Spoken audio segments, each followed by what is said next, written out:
start this. Hello, hello. Good night. I'm Luquitas Montes and I'm going to read another chapter of this book. I have to see there. Sherlock Holmes short stories. And in this video, I'm going to read the chapter 2 from the first story.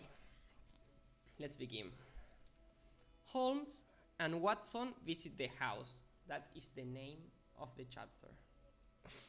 You have to remember that in the last chapter we read about a woman who had problems because her sister died and she doesn't know what happened to her, so she came to Holmes' office for help, and they are going to visit the house of the woman. Now we can start the chapter 2. Holmes went out for the morning, but he came back at lunchtime. We then went by train into the country and took a taxi to Dr. Roylott's house.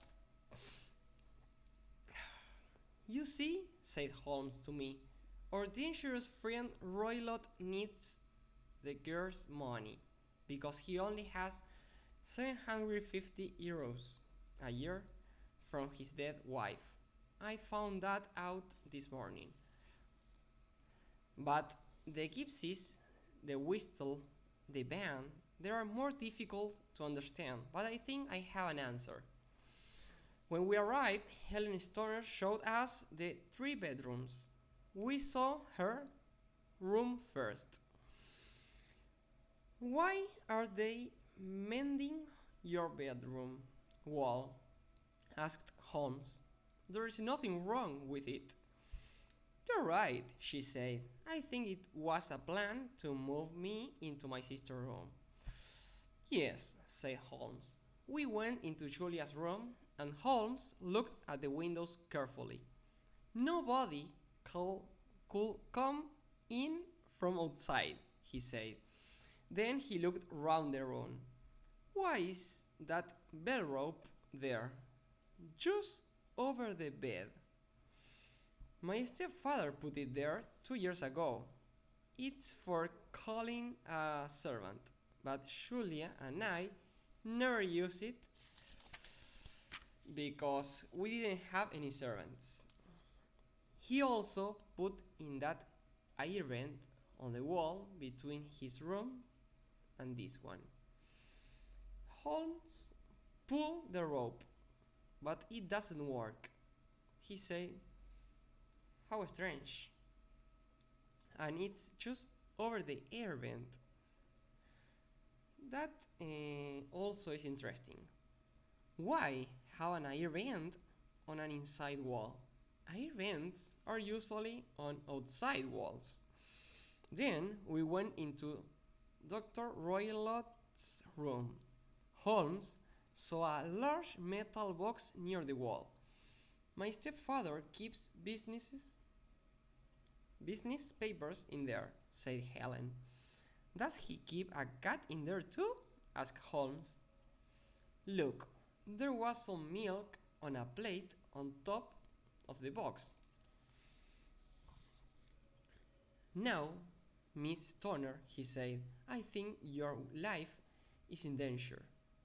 Tonight, my friend Watson and I must spend the night in your sister's room, where you are sleeping at the moment.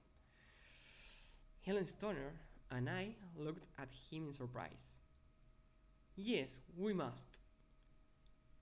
He went on. We'll take a room in a hostel in the village. When your stepfather goes to bed, put a light in your sister's bedroom window and leave it open. Then go into your old room and we will get into your sister's room through a window. We'll wait for the sound of the whistle and the falling metal.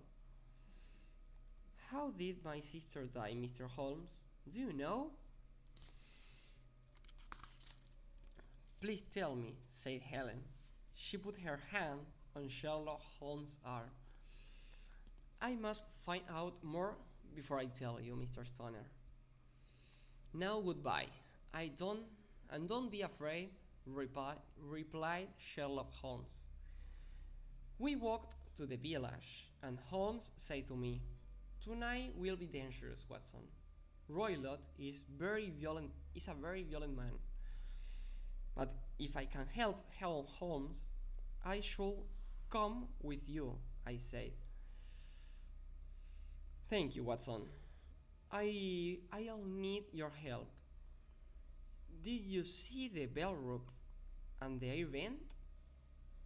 I knew about the air vent before we came. Of course, there is a hole between the two rooms. That explains why Helen's sister could smell Dr. Raylott's cigarette. "My dear Holmes, how clever of you!" I cried. "And did you see the bed? It's fixed to the door. She can't move it. It must stay under the rope, which is near the air vent." "Holmes!" I cried.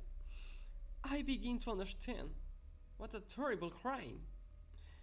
"Yes, this doctor is a very clever man, but we can stop him, I think, Watson." And that is how the chapter 2 ends. the the man of the house is the killer. We are going to find out in the next chapter. See you, and give me a like, please. Good night.